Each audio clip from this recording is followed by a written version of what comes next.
Hey everybody, I'm David with Bolivar Live, and not very many people see me here, especially working out, but I'm in the gym. I'm here with Megan. You didn't have to roll your eyes on that, and we're going to talk a little bit about a lifetime achievement that I came across, or someone called me, Kathy actually called me and said, David, man, have you heard about Megan, what she did in her first competition? And I said, no, and she explained it to me. Well, I picked up the phone because that's a big deal, isn't it? It was for me anyways, yeah. I mean, over 35, and I'm saying that because you never mention a woman's age, but categories. Over 35, been working at it a year, and took 4th place in your first competition. And this is up against professionals, stay-at-home moms, gym owners, which you are. What did it feel like? It's an absolutely humbling experience, honestly. To be able to be up there with so many people that have dedicated their life to health and fitness is absolutely amazing. And I'm honored to get to be in a very small percentage. Well, you sort of do that here, though, too. I mean, you train people, you work with people, you put them in the right direction. To get back in shape. We're a retirement community. And so I'm sure you get the 18, 20-year-olds, and then you get the 65 and 70-year-olds, don't you? And everything in between. Everything in between. Let's talk about your journey. It started about a year ago. What steps did you take? The first thing was having a gut check and a real hard conversation with my family of like, hey, if I do this, it's going to take us all. And it truly has been. The diet changes, lifestyle choices change, what I can even eat on the beach. So first step was making sure we could all agree and try and start this journey. And then it was getting your head around the diet. The exercise is the easy part, unfortunately. Exercise is the easiest part of it. But the diet was truly the hardest. We were talking before we started, and you talked about the last couple weeks, I guess, of the diet. No, not just about protein, like just about fish, chicken, that's about it. That's tough. It was pretty challenging, yeah. Because all your energy source comes from your carbs, whether it be healthy carbs or the bread and stuff. But all of your energy comes from carbs. So you're running on fumes and you're still having to come in, do the mom, do the job, train, all of the things. So it was definitely the hardest part of it for sure. What was the first thing you ate after the competition? Did you go to Whataburger? Well, my daughter shoved a cookie in my face, and that was amazing. I don't even like cookies, but it was amazing. But no, I wanted a tour to Italy at Olive Garden, and I wanted all the pasta and all the bread. And I was convinced I was going to eat it all, and I did not. I was very disappointed. But that's okay, because after 3 hours waiting on the ferry, I ate it when I got home. I finished it. Home. Let's talk about your competition. What were the emotions going into it? Because this is your first competition. You've never done this before. You're going up against people that do it professionally. What was the mindset? I hit every emotion that day and since then, but excitement, nervousness, am I good enough? There was every kind of insecurity, every kind of pride. I mean, literally from both ends of the spectrum. But honestly, the one that kept ringing home was gratitude and grateful. I was so grateful. Let's talk about, I asked, what are the other ladies like?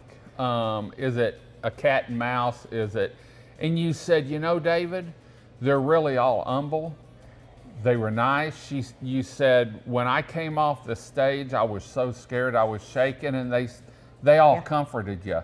Yeah. Did you find that different than what you thought? Oh, I thought it was going to be very much, I mean, we're all competing against each other, so I thought it would be very standoffish and kind of catty and probably not the most welcoming. And they were so kind and encouraging and uplifting. I mean, honestly. You meet friends for life. Truly, yes. It was incredible. Let's talk about your steps. If someone's wanting to get into this, how do they start? And how do they progress? Getting into fitness or getting into bodybuilding? Into the bodybuilding part. Finding a good coach is probably the first step you need, because there is so many different avenues. And I am not a bodybuilding coach. I'm not trying to put a plug there.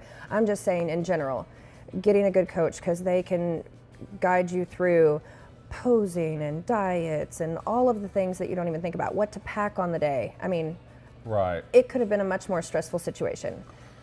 Let's go back now to fitness. We've got Sweat Fitness here. Beautiful establishment, state-of-the-art gym. Yes.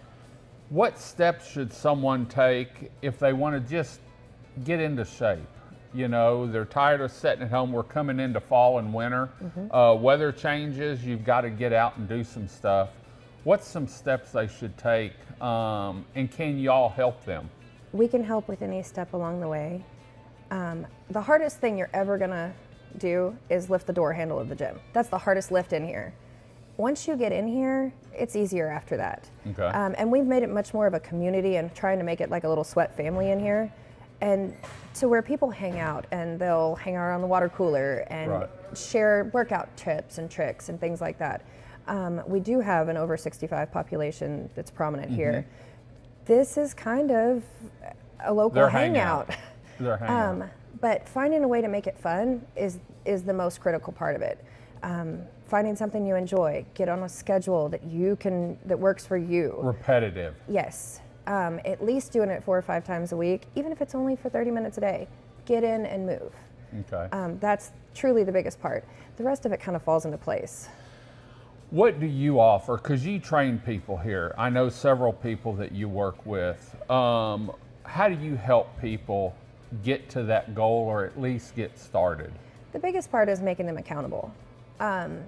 What I find most is if it's on the calendar and it's a wrote in ironclad meeting, they'll come to it.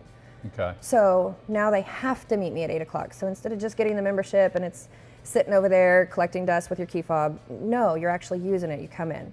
Okay. Then once they get that habit established, they're still learning different exercises, being more effective, how to make the most use of your time. Like, don't stay in here 2.5 hours. Right. Nobody has time or energy for that. Get in, get out, get your 45 minutes of good quality work, and then go enjoy your day. That's the biggest part of what coaching comes from. Okay. If someone wants to join the gym, what steps should they take? And as far as your training, can you help them get started? Is it a monthly deal? Is it as they need help? So anybody that becomes a member, we'll walk them through all the equipment. That's not that we're going to charge for training. That's not a training. That's just, we don't want you to get hurt. We want you to have a good idea of what's going on. So anytime you join up, we're going to show you around. We're going to show you how everything works and walk you through the place. Okay. And sometimes that takes a few times.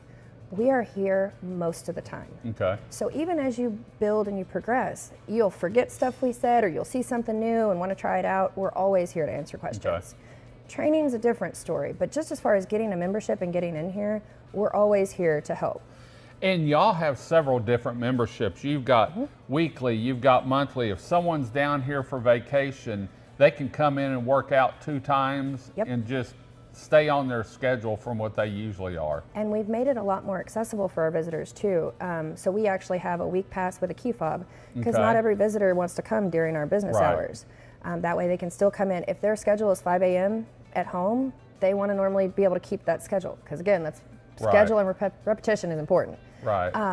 So that way they can come in whenever they want, take a shower, and then they can go enjoy their vacation. But we got a package for everybody. I know that I come in anywhere from 3 a.m. to 5 a.m. And a lot of times, if I come in at 3:30 or 4:30, I see a car or two here, you know, and so there's people working out all hours. A lot of them will work out early. You and I were talking, and take a shower, and then they go to work. And so if you haven't been in here, it's really a great place. It's been here for years now. But it's really taken hold over the last couple years that I can see, 3 or 4 years. Megan and Dean do a great job welcoming people. Is your daughter up here too? Most of the time, yes. Most of the time. But if you want more information on just general fitness, maybe someone to help you get started and do some training, help you get started in your training, or you want to go to the next level, make sure you get hold of Megan up here at Sweat Fitness in Crystal Beach, Texas. And y'all have a website, don't you? We do. Can they contact you off the website? You can, absolutely. Okay. The phone is always the easiest, Okay. but you can contact me anyway, including Okay. Facebook. Check out their website, check out their establishment here, and come down and get in shape in the fall of 2025. We're going to head on out. Megan, thanks for joining so us much. I today. really appreciate it. Until next time, I'm David with Bolivar Live. Y'all have a great day, great week. Come see us. God bless, and bye-bye. Video equipment is sponsored by Crystal Beach Decor and More, located at 1959 Highway 87 in Crystal Beach, Texas, and Beachy Beatnik Boutique and Jewelry, located at 970 Surfside and Highway 87 in Crystal Beach, Texas. Thank you to these two businesses for being our 2025 video equipment sponsor for Bolivar Live.